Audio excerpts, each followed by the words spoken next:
eh bien, je crois qu'on en est à la 4e, et oui déjà, la 4e émission de Web TV du ministère de l'Éducation nationale. Nous sommes eh bien, sur le salon de l'éducation, et j'ai le plaisir de présenter eh bien, durant 3 jours de nombreux sujets, de débattre justement de nombreux sujets qu'aborde eh bien, le ministère de l'Éducation nationale dans toute sa diversité. Alors aujourd'hui, nous allons parler de l'école inclusive. Alors peut-être avez-vous déjà entendu parler de ce terme, mais ne savez-vous pas ce qu'il recouvre? Alors justement, pour parler de cette thématique, j'ai le plaisir d'accueillir autour de cette table des jeunes ou pas tout à fait jeunes, mais presque, en tout cas des volontaires ou d'anciens volontaires de services civiques qui vont nous parler justement de la manière dont les personnes en situation de handicap peuvent avoir accès à des missions de service civique et donc s'engager et donc être parfaitement intégrés et on va dire être inclus dans le projet de l'engagement. Et puis on va parler aussi de l'école inclusive avec notamment Alain Bouhour qui est donc chargé de mission école inclusive. C'est bien ça? Oui, je suis en charge d'un bureau à la DGESCO au ministère de l'Éducation nationale. Alors, l'école inclusive, je pense que c'est important de commencer par la définition. De quoi parle-t-on lorsqu'on parle d'école inclusive? J'ai mis un petit peu sur la piste en disant tout à l'heure « inclure ». Est-ce que c'est effectivement ce mot-là qui est la racine de l'école inclusive? Alors, avant, l'Éducation nationale parlait préalablement du terme, utilisait le terme « intégration », qui a évolué vers ce terme inclusion, inclusif. Inclusif, ça signifie qu'effectivement, nous demandons aujourd'hui au système éducatif dans sa globalité de s'adapter à la diversité des élèves qu'elle accueille. Alors qu'avant, le paradigme était inversé. On demandait aux jeunes qui arrivaient dans une école de s'adapter au système. Maintenant, on demande au système de s'adapter aux jeunes. C'est ça le concept d'inclusion. Et quand on parle d'écoles qui s'adaptent aux jeunes, à UX, hein, à tous les jeunes, à toute leur singularité, on ne parle pas nécessairement de handicap, on parle de bien d'autres choses. Est-ce qu'on peut faire une liste des situations particulières qui peut nécessiter justement eh bien, de faire en sorte d'accueillir tous les jeunes avec leur singularité? Alors je ne suis pas sûr que ce soit nécessaire de faire une liste, ni indispensable. Non. Mais par contre, j'entends votre question, il n'y a pas de souci. Oui. Simplement, si vous voulez, pour nous, l'école inclusive, c'est en fait répondre aux besoins éducatifs particuliers de tous les élèves. Donc ça peut être effectivement un élève en situation de handicap, comme vous l'avez évoqué tout à l'heure, la notion du handicap peut être là, mais pas uniquement. Ça peut être aussi un élève qui a des besoins d'adaptation pédagogique pour pouvoir rentrer dans les apprentissages pour diverses raisons. Ça peut être un élève à haut potentiel qui a des difficultés d'intégration sociale. Voilà, donc c'est une palette qui est très large et très diversifiée. Et ça n'était pas fait jusque-lors? Alors, je vous disais, on parlait plus d'école intégrative, c'est-à-dire qui accueillait et qui devait s'adapter, mais modérément, je dirais. Aujourd'hui, on a vraiment inversé le paradigme, c'est-à-dire qu'on demande aux équipes pédagogiques, à l'ensemble du système, de s'adapter à la diversité des profils ou à la diversité des élèves accueillis dans cet établissement. Donc ça veut dire qu'effectivement c'est complexe, hein, c'est pour un enseignant par exemple, parce qu'il va se retrouver dans une classe avec un élève peut-être avec des troubles du spectre de l'autisme, un autre, je donnais l'exemple d'un élève à haut potentiel par exemple, un élève qui a des difficultés de lecture, dyslexique par exemple, donc il va avoir une palette assez diversifiée. Il faut que cet élève arrive néanmoins à adapter sa pédagogie. Alors on ne va pas le laisser tout seul pour ça, mais l'idée elle est là quand même d'accueillir l'intégralité des élèves, parce que nous vivons dans une société qui est hétérogène, qui est mixte, qui est mélangée, donc l'école doit l'être aussi. Alors, Emmanuel Henry, vous êtes ancien volontaire service civique au sein d'un foyer de jeunes travailleurs et aujourd'hui vous êtes chargé de mission au sein de l'agence du service civique, référent accessibilité. En quoi consiste votre travail en tant que référent accessibilité au sein de l'agence ? D'abord, je souhaiterais rappeler ce que c'est que le service civique. Donc, c'est une politique d'engagement pour l'intérêt général à destination des jeunes de 16 à 25 ans et jusqu'à 30 ans pour les jeunes en situation de handicap. On a étendu cet âge-là pour que le service soit le plus accessible possible, parce qu'il a vocation à être universel, donc pour satisfaire toute motivation d'engagement d'un jeune à pouvoir le faire. Et donc c'est une priorité stratégique de l'agence que le service civique soit accessible au public les plus éloignés, dont les jeunes en situation de handicap. Et c'est pour ça qu'au sein de l'agence, il y a mon poste donc, de chargé de mission, référent accessibilité, pour suivre cette thématique-là. Donc il y a à la fois la possibilité de recenser des missions qui vont être accessibles au public en situation de handicap. Et puis il peut y avoir aussi des missions comme la mission de Elsie qui va être au contact justement des personnes en situation de handicap. Il y a cette double entrée finalement. Oui. Oui, il y a ces deux volets en termes de mission de service civique, c'est-à-dire qu'il y a la mission à destination du public handicap, donc qui permet à des jeunes de découvrir les milieux professionnels en contact de ces publics-là, et ensuite d'être en quelque sorte ambassadeurs de cette expérience humaine qu'ils ont vécue et pour participer au changement de regard porté sur le handicap. Et le deuxième volet, donc, c'est rendre les missions de service civique accessibles aux jeunes en situation de handicap qui veulent s'engager. Et pour cela, donc, à l'agence, on est à la recherche des bonnes pratiques, des initiatives qui sont prises sur le terrain. On a choisi d'ailleurs de soutenir une expérimentation en Loire-Atlantique assez probante en la matière. Pendant 1 an et demi, on a mis en place une sorte de laboratoire pour suivre 11 jeunes avec des situations de handicap différentes, des situations plutôt lourdes, sur des déficiences visuelles, des troubles psychiques, pour essayer de trouver les solutions pour que ces jeunes puissent effectuer une mission de service civique et pour accompagner au mieux les organismes d'accueil à leur proposer une mission, à s'adapter à leurs besoins, et finalement que cette rencontre entre l'engagement, la volonté d'engagement d'un jeune et la volonté d'un organisme de l'accueillir se passe au mieux. Très bien, alors nous avons 2 jeunes actuellement, donc pardon, Elsie, vous êtes ancienne volontaire. Elsie Piller, donc je rappelle que vous avez fait votre service civique au sein de CAP S. Voilà, dites-nous tout, de quoi s'agissait. Le CAP Sport, Art, Aventure, Amitié. Donc c'est une association qui propose la pratique du sport en fauteuil et depuis pas longtemps la pratique du sport adapté aussi. En quoi consistait votre mission ? Ma mission, c'était en fait d'accompagner les différentes équipes sur le terrain, donc pendant les matchs, les entraînements, les sorties, etc.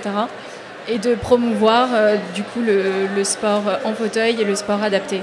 Parce que l'association propose aussi de nombreuses campagnes de sensibilisation dans les écoles, les universités, les entreprises. Vous l'avez fait à quel moment, ce volontariat ? Je l'ai commencé l'année passée, je l'ai fini cet été. D'accord. Et j'ai continué en tant que bénévole dans la même association encore. Ah, donc vous êtes toujours bénévole de l'association ? Ouais, voilà. D'accord, exactement. donc vous avez été conquise et donc vous avez à cœur de poursuivre. Qu'est-ce que ça vous apporte au quotidien ? Ça m'a vraiment permis de m'ouvrir beaucoup plus. Moi, personnellement, j'étais assez timide avant. Et du coup, ils m'ont vraiment mis à l'aise. Et ça m'a permis d'ouvrir aussi mon regard sur le monde du handicap que je ne connaissais pas tant que ça. Et j'ai appris énormément de choses. Donc la mixité justement de cette association vous a enrichi personnellement et vous a permis de vous découvrir aussi, c'est ça ? Oui, exactement. Tout en ayant cette dimension d'utilité, de mise au service ? Ah oui, c'est très gratifiant de réaliser une mission comme ça parce qu'on apporte quelque chose aux personnes et en retour, les personnes nous apportent aussi quelque chose. Donc c'est du gagnant-gagnant, enfin, il n'y a que du bon. À Limbourg, on voit à travers le témoignage d'Elsie que justement la mixité des profils au sein d'un groupe nourrit finalement les individus et ne les oppose pas, bien au contraire. C'est-à-dire qu'on se nourrit de cette différence. Alors c'est vrai que c'est un peu cliché ce que je dis, mais véritablement on est meilleur en étant avec des personnes qui ne nous ressemblent pas nécessairement. Est-ce que c'est aussi ça l'intérêt de l'école inclusive?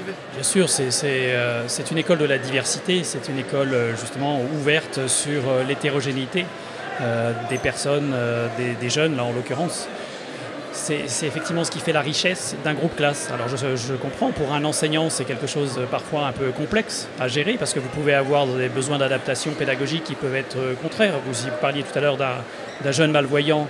Si on prend un jeune malvoyant ou un jeune sourd, les adaptations pédagogiques que vous allez devoir mettre en place sont complètement opposées. Pour l'un, il faut montrer, pour l'autre, il faut raconter. Donc, du coup, pour l'enseignant, c'est des adaptations contradictoires. Mais l'idée, c'est d'abord, c'est pas sûr qu'il est dans la même classe, le même jour, à la même heure, les deux simultanément, mais il y a du coup des possibilités d'adaptation. On a développé justement pour les enseignants, si vous voulez, cette année, une plateforme numérique avec des outils pédagogiques qui leur permet justement de regarder l'élève, quel qu'il soit, d'analyser un peu ses besoins. Et à partir de cette analyse de besoins, eh bien, on lui propose des pistes pédagogiques, des fiches pédagogiques, des films, des podcasts qui lui permettent justement d'avoir des outils très concrets, très simples, pour pouvoir répondre au mieux aux besoins de l'élève qu'il a en face de lui. Donc c'est à l'enseignant qui connaît bien ses élèves de finalement diagnostiquer si les parents n'ont pas encore identifié ce diagnostic avec le suivi médical de l'enfant. Donc l'enseignant peut diagnostiquer, enfin identifier peut-être dans un premier temps une difficulté et recommander aux parents de faire un diagnostic, pour le coup au sens propre du terme, médical. Oui, alors cette plateforme, c'est la plateforme Cap École Inclusive, qui est là parce que je n'ai pas montré j'ai pas donné le nom tout à l'heure, donc je le cite au passage. Ce que je voulais dire, c'est que pour répondre à votre question, effectivement, l'enseignant n'est pas un médecin, ne le sera jamais, hein, ce n'est pas du tout l'objectif. L'enseignant, par contre, a un rôle de repérage, d'alerte. Et puis, il n'est pas tout seul. Hein. Il est dans une école ou dans un établissement scolaire, il est dans une équipe pédagogique. Il y a des personnels de santé scolaire qui sont là. Si on est sur le premier degré, il y a un réseau d'aide aux élèves en difficulté avec des psychologues, avec des enseignants spécialisés. Donc il y a tout un réseau déjà interne à l'éducation nationale qui peut contribuer et aider. Et puis on ne travaille pas tout seul non plus. Donc on travaille en partenariat avec des associations, avec différents intervenants. Si on est sur la question du handicap, évidemment, il y a les maisons départementales des personnes handicapées, les MDPH, qui sont bien sûr très présentes. Et puis le ministère travaille beaucoup aussi avec un autre ministère, avec le ministère de la Santé également, avec particulièrement le secrétaire d'État aux personnes handicapées. Et la direction générale, justement, développe en ce moment, si vous voulez, des missions d'appui à l'école, c'est-à-dire des missions qui vont pouvoir aider un enseignant dans sa classe lorsqu'il scolarise un élève avec des besoins très spécifiques, besoins graphiques, besoins moteurs, besoins orthophoniques, des choses comme ça. Voilà, des équipes mobiles d'appui qui se développent. Il y en a 65 sur le département aujourd'hui. Très bien. Sur la France, pardon. Oui, parce que sur le département, ça faisait beaucoup, mais très bien. Alors, j'aimerais qu'on écoute le témoignage d'Étienne. Étienne Morin, qui est actuellement volontaire, qui effectue son service civique au sein d'une société nautique, une société nautique d'Aviron à Lagny, c'est bien ça ? Tout à fait. Alors, Étienne, vous avez souhaité faire votre service civique. Pourquoi avoir choisi la société nautique d'Aviron de Lagny ? Tout simplement, c'est le club où je rame, donc c'est le président, c'est Monsieur Gérard Hiller, le président, qui me l'a proposé. Donc j'ai tout de suite accepté parce que pour moi, c'est une preuve que Monsieur le Président me fait confiance. Et vous étiez déjà oui, rameur depuis septembre 2010 dans ce même club. Donc, quelle est la spécificité de ce sport, hein, la définition de l'aviron, c'est un sport complet. Donc ça fait travailler mais vraiment tous les muscles. Et Et il a la particularité d'être accessible aux personnes en situation de handicap. Oui, ça dépend des clubs. À l'ANI, on a juste l'accessibilité pour les gens qui ont situation de handicap visuel ou handicap mental, mais handicap moteur, paraplégique et tout ça, non. Fatalement, bien sûr. Mais c'est vrai que ce qui est intéressant, c'est que vous êtes un sportif, un athlète, voilà, et vous pouvez effectivement, on va dire, vous mettre au service d'une association sportive dans le cadre donc de votre service civique. Quelles sont vos missions dans le cadre justement de cette association et du service civique? Vous ne faites pas que ramer.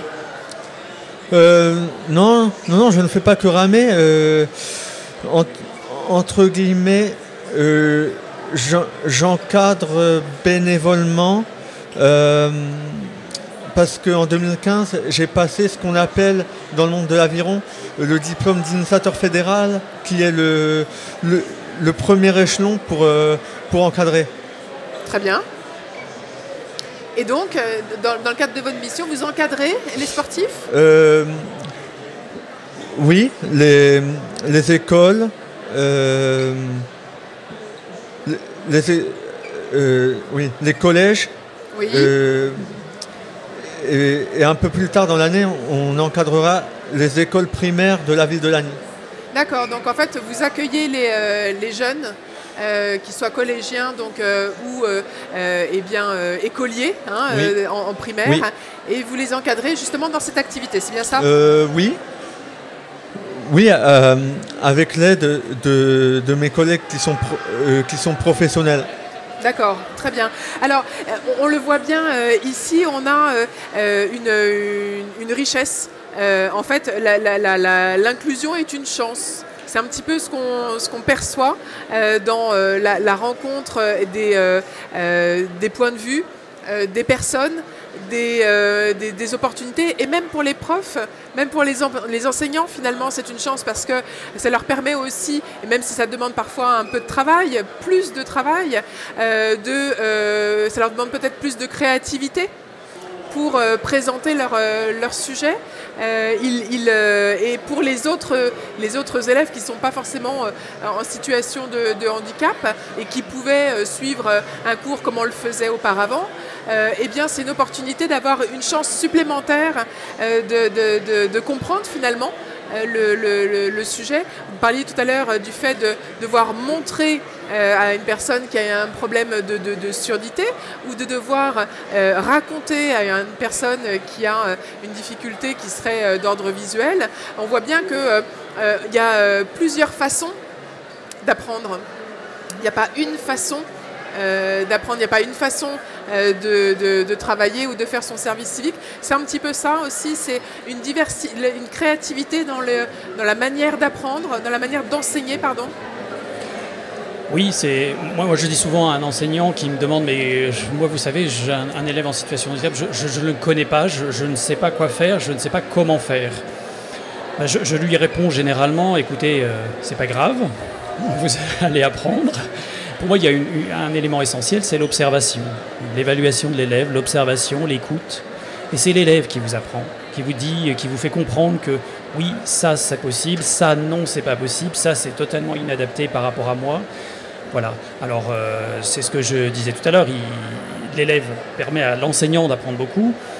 Il n'est pas tout seul, donc on développe des outils, mais il y a aussi le travail en partenariat avec d'autres enseignants.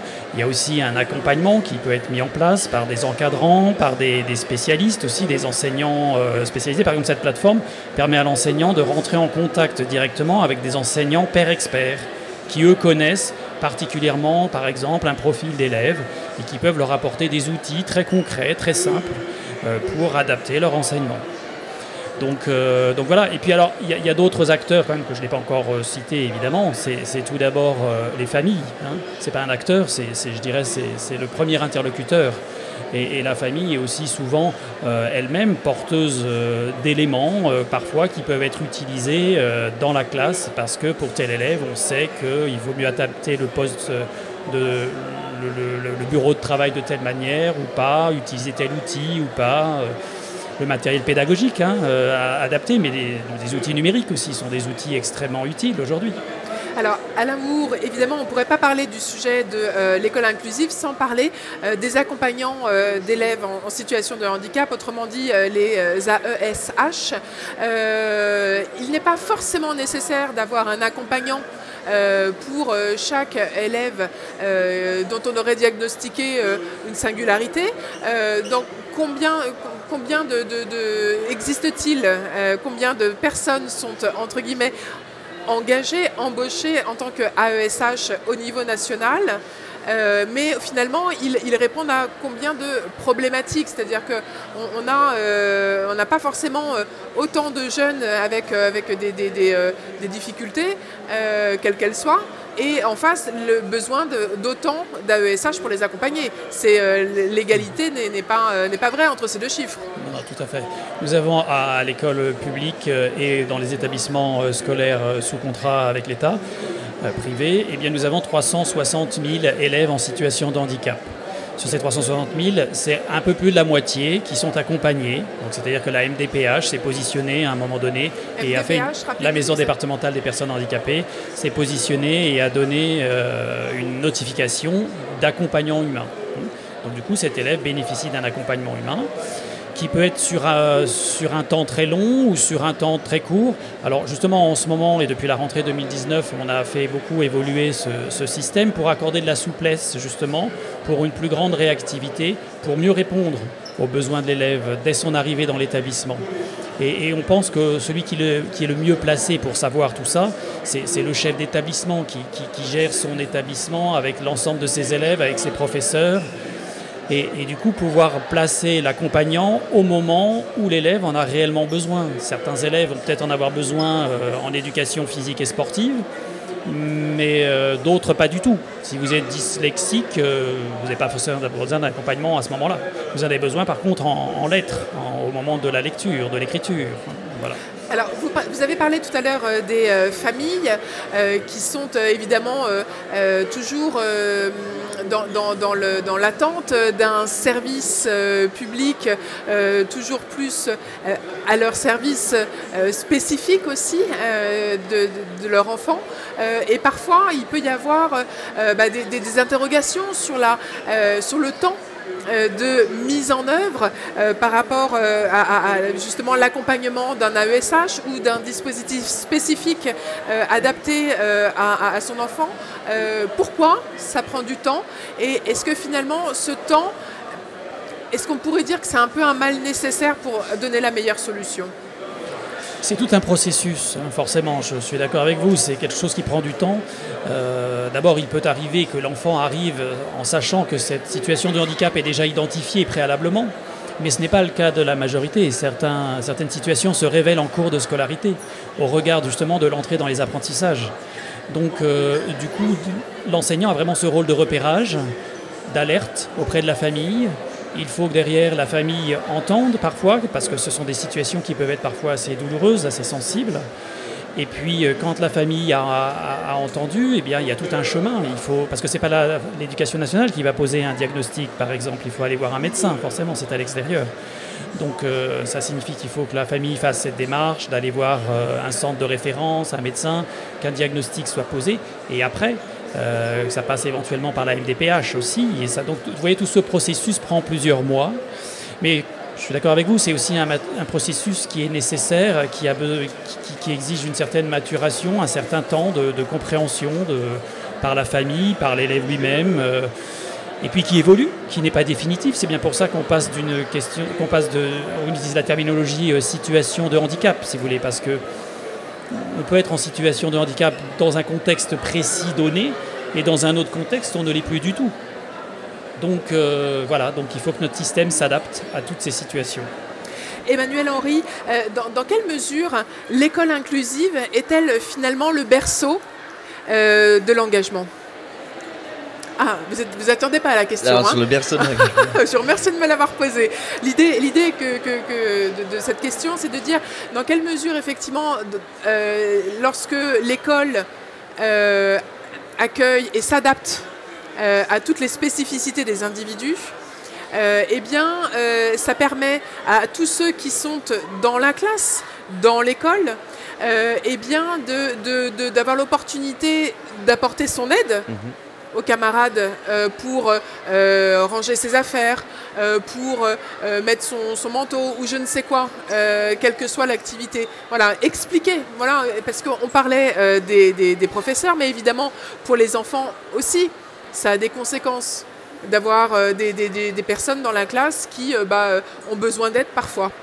Et le cadre posé par l'école inclusive, c'est ça aussi, c'est des enseignants qui accompagnent aussi les élèves à la relation avec des élèves en situation de handicap, qui accompagnent cette rencontre-là dans un cadre avec des valeurs respectueuses, dans l'apprentissage de la différence et comment on peut vivre ensemble à l'école et comment on peut partager les moments de l'école qui nous ont tous marqués, comment on peut jouer ensemble dans la cour de récréation, comment on peut apprendre ensemble.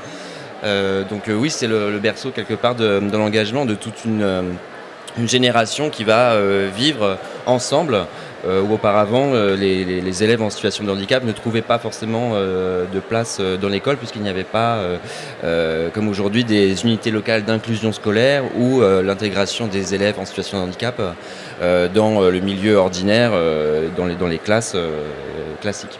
Alors, il y a le primaire, les écoliers, et puis il y a les collégiens, les lycéens. On sait que le collège, le primaire aussi, le lycée parfois, mais c'est plus rare, mais on sait que le collège est une période parfois un peu difficile, où on aime bien au contraire être dans la norme, on aime bien se conformer à un groupe identifié et y ressembler le plus possible. Et justement, l'école inclusive permet peut-être d'éviter de stigmatiser et de harceler. Et même susciter des vocations d'ambassadeurs. Est-ce que vous en avez vu au sein du service civique des jeunes faire leur volontariat et être donc ambassadeurs de lutte contre le harcèlement? C'est aussi ça le projet? Oui, donc le ministère de l'Éducation nationale et de la jeunesse accueille de nombreux services civiques dans les établissements scolaires, justement dans un objectif assez grand de favoriser un climat scolaire bienveillant, de lutter contre le harcèlement scolaire, d'accompagner les jeunes dans ces instants de vie collective qui peuvent être parfois troublants, parce que c'est plusieurs centaines d'élèves qui partagent une cour de récréation, il peut se passer énormément de choses. Et il y a aussi l'accompagnement des élèves en situation de handicap à l'école, et donc les volontaires participent en faisant de la médiation quelque part entre les élèves à l'école inclusive. C'est ce que vous auriez souhaité faire aussi, Elsie, avoir ce rôle-là peut-être un peu plus tôt? Est-ce que ça vous aurait plu d'avoir ce rôle-là dans votre collège ou dans votre lycée? Ah oui, totalement, oui. Pourquoi? Parce que moi personnellement j'ai pas été victime de harcèlement heureusement, mais j'ai eu des amis qui sont passés par là et c'est des choses qui sont c'est une expérience qui est très traumatisante. Et vous auriez aimé avoir les moyens d'agir justement? Oui, voilà, on se sent un peu impuissant et justement ce serait bien d'avoir le pouvoir de faire quelque chose, quoi. Mais nous l'avons. Maintenant, c'est vrai que grâce à cette démarche d'ambassadeur, d'ailleurs les jeunes en service civique peuvent avoir ce rôle-là, on a la possibilité aujourd'hui de lutter contre, d'informer et puis pourquoi pas de permettre aux jeunes de témoigner ou d'être quelqu'un qui va dénoncer une situation de harcèlement. Alors, on parlait tout à l'heure des AESH. J'aimerais qu'on parle aussi des pôles inclusifs d'accompagnement localisé, autrement dit PIAL, qui sont on va dire des hubs, en bon français, en tout cas des endroits qui vont rassembler les AESH, c'est bien ça, au niveau donc, départemental, pour offrir un service sur un territoire, un service avec un accompagnant, enfin des accompagnants AESH qui vont être mobiles. Est-ce que vous pouvez nous expliquer un petit peu ce dont il s'agit lorsqu'on parle de PIAL? Oui, alors le PIAL, effectivement, c'est une des nombreuses mesures de la rentrée 2019. Alors nous l'avions expérimenté dans un premier temps sur l'année précédente, et là nous l'avons étendu, pas encore intégralement, mais nous l'avons déployé, on va dire, sur une partie du territoire français. En quoi ça consiste? Ça consiste, si vous voulez, à organiser un peu ce système qui n'était pas réellement organisé préalablement, et surtout, comme je l'évoquais un peu tout à l'heure, à accorder plus de souplesse organisationnelle au terrain, c'est-à-dire aux chefs d'établissement, aux directeurs d'école, pour pouvoir justement mettre à disposition des équipes pédagogiques, des accompagnants des élèves en situation de handicap, au moment où ceux-ci en ont vraiment besoin. C'est vraiment ça le principe du PIAL, c'est vraiment mettre à disposition ces personnels pour répondre aux besoins des élèves lorsqu'ils en ont besoin. Parce qu'on s'est rendu compte qu'il y avait des incohérences, parfois on pouvait se retrouver avec une classe avec, je donnerai un exemple qu'on va citer aussi au collège, où l'enseignante de lettres avait 6 AESH dans la classe simultanément à la même heure. Donc déjà, il y avait des problèmes matériels, où est-ce qu'on va les mettre?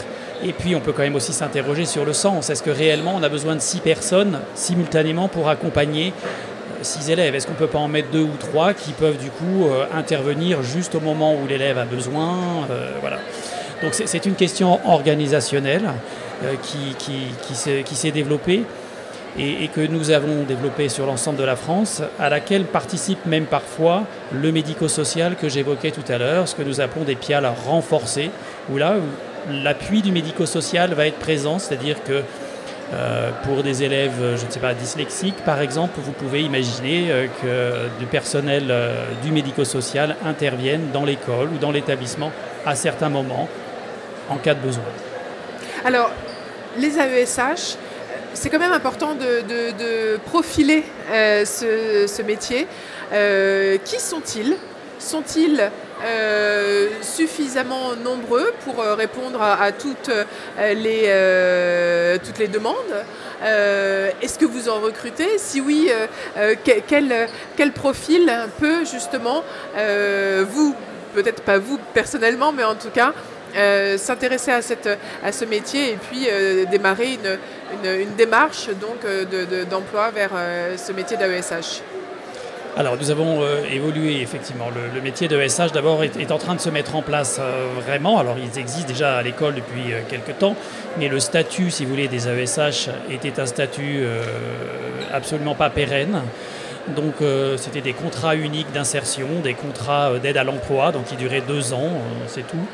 Donc à la rentrée 2020, a priori, il n'y aura plus de ce type de contrat, il n'y aura plus que des contrats d'AESH, donc des contrats de droit public, qui sont des contrats de 3 ans renouvelés une fois et qui après peuvent devenir même des CDI.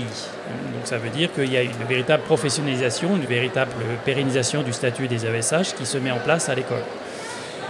Les personnes que nous recrutons, effectivement, nous en recrutons tout le temps, je dirais en permanence, en continu, puisque les MDPH, les maisons départementales des personnes handicapées que j'évoquais tout à l'heure, notifient régulièrement des besoins d'accompagnement pour un élève ou un autre. Donc nous recrutons en permanence. Et puis il y a toujours un turnover de toute façon.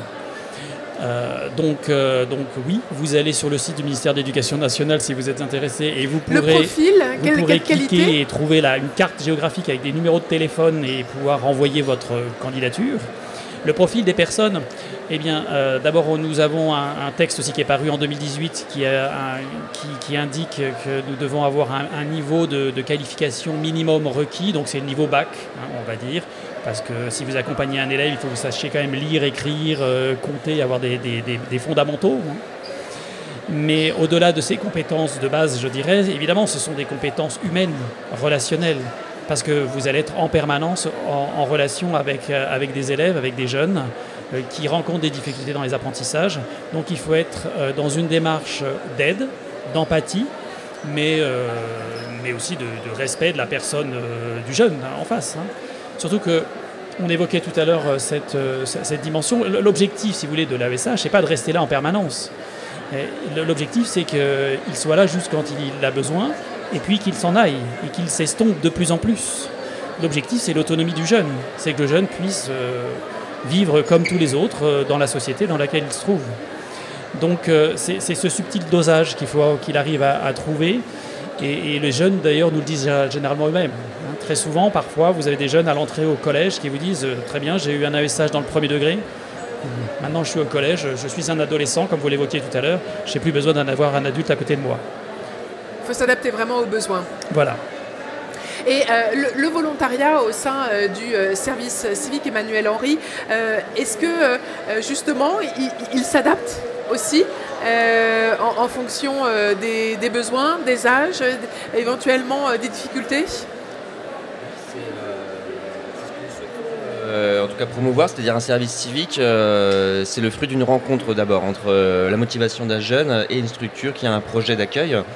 Et les missions de service civique sont accordées, validées par l'agence du service civique, mais avec une certaine souplesse, puisqu'il n'y a pas de lien de subordination, il n'y a pas d'obligation de résultat. Il y a une obligation par contre de tutorat et d'accompagnement du jeune à la réalisation de sa mission. Donc il y a un cadre bienveillant et qui, au départ, doit démarrer par un dialogue entre le jeune et la structure pour construire, adapter la mission en fonction des appétences du jeune, où ensuite il pourra s'épanouir plus sereinement dans ce qu'il aime faire, ou peut-être ce qu'il va découvrir dans le cadre de sa mission. En tout cas, il y a cette souplesse-là dans le service civique et plus particulièrement pour les jeunes en situation de handicap. C'est en tout cas un prérequis indispensable, la rencontre où le jeune ne parle pas forcément de son handicap parce qu'il n'est pas forcément visible, parce que 80% des handicaps sont invisibles. Et donc c'est déjà d'abord un choix. Et ensuite, s'il décide d'en parler, alors le dialogue permet de se rendre compte de ses besoins spécifiques et d'adapter la mission, que ce soit son emploi du temps, que ce soit le type d'activité qu'il doit faire. Oui. Et Étienne Morin, est-ce que après votre service civique, vous avez d'ores et déjà des projets qui découleront peut-être justement de cette expérience ou pas du tout?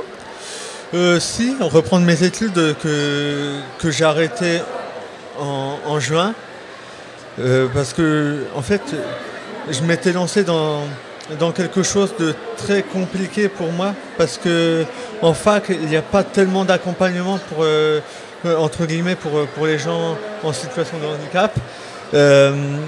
J'étais en licence d'histoire à Champs et c'était pas adapté. Si, avec certains profs, c'était adapté, mais oui. pas avec tous. Oui. Et j'ai même eu une prof qui m'a dit je ne sais pas ce que vous faites en histoire, vous n'avez pas de raisonnement scientifique. D'accord, bon. On la salue. Très bien. Et donc, qu'allez-vous faire après votre engagement volontaire? À me réorienter vers de la généalogie, oui, ou vers des études dans le management du sport. Oui, très bien. Est-ce qu'il serait cohérent avec ce que vous faites actuellement? Oui. Vous allez vous déterminer peut-être pendant vous allez faire combien de temps de volontariat? Combien de mois? 8 mois. 8 mois. Donc ça peut vous permettre de nourrir peut-être votre expérience. Elsie, vous, que faites-vous aujourd'hui justement après avoir effectué ce volontariat? Moi, je suis en 3e année de licence Sciences pour la santé, en biomédicale à Descartes. Votre expérience a nourri, votre expérience de service civique a nourri votre projet?